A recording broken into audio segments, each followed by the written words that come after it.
چنانچہ نبی علیہ السلام صحابہ کو روک ٹوک فرمایا کرتے تھے۔ نبی علیہ السلام تہجد کے وقت مسجد نبوی میں تشریف لائے تو دیکھا سیدنا صدیق اکبر رضی اللہ تعالیٰ عنہ نفل پڑھ رہے ہیں تہجد کے، مگر بہت ہی خفیہ آواز کے ساتھ تلاوت کر رہے ہیں، بہت ہی جیسے ہوتا ہے نا سری تلاوت کرنا کہ دوسرے کو پتہ ہی نہ چلے، ایسے پڑھ رہے ہیں۔ اور قریب ہی حضرت عمر بن خطاب رضی اللہ عنہ وہ بھی تہجد کی نماز پڑھ رہے ہیں مگر بلند جہر تلاوت کر رہے تھے، سن رہے تھے سب۔ جب دونوں نے نماز پڑھ لی تو نبی علیہ السلام کی خدمت میں حاضر ہوئے تو نبی علیہ السلام نے پوچھا ابو بکر آپ اتنا آہستہ کیوں پڑھ رہے تھے؟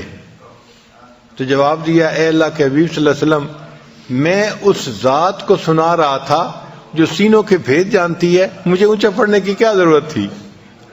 جو ذات سینوں کے بھید جانتی ہے مجھے اس کے سامنے اونچا پڑھنے کی کیا ضرورت تھی؟ میں تو اس کو سنا رہا تھا۔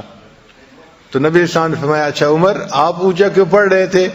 اے اللہ کے حبیب صلی اللہ علیہ وسلم میں سوتوں کو جگا رہا تھا اور شیطان کو بھگا رہا تھا۔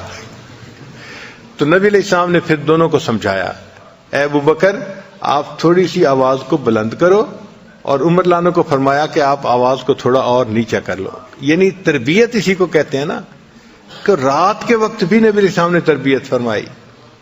چنانچہ نبی علیہ السلام صحابہ کی تربیت فرماتے تھے، اور یہ سلسلہ وہاں سے چلا اور قیامت تک یہ جاری رہے گا۔